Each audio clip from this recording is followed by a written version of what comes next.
تر څو پورې چې د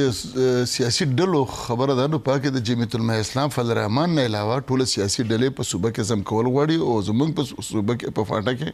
د پښتونخوا ملي پارټي هیڅ وجود نشته.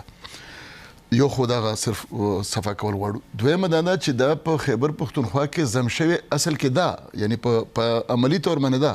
د دې هیلث د دې تعلیم د دې سړک د دې بجلی د دې هر څه د خیبر پښتونخوا په لار دي د دې تګ را تګ د خیبر پښتونخوا په لار دي. دویمه خبره دا چې فاټا ځان له صوبه نشي کېدی دا پړې دی د دې پړې د هر یو کلی لار لاندې په خیبر پښتونخوا ده نو بیا به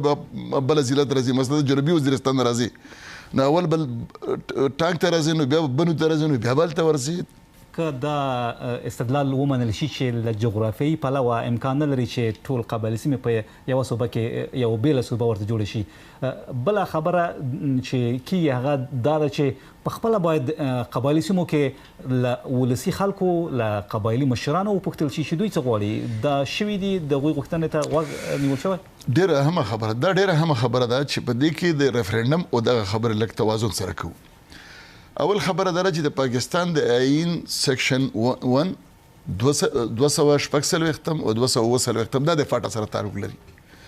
په دې کې د فاټا د مستقبل اختیار د صدر پاکستان سره دی. په هغه کې قضیت نه زیات راغی نو جرګه راځي. اوس مستاسو نه سوال کوم بلکې د عام مونږ بحث کوو چې په فاټا کې کله بالغ رایدي راتله نو آیا په دې ریفرنډم شو د ملکانو نه تپوس کړو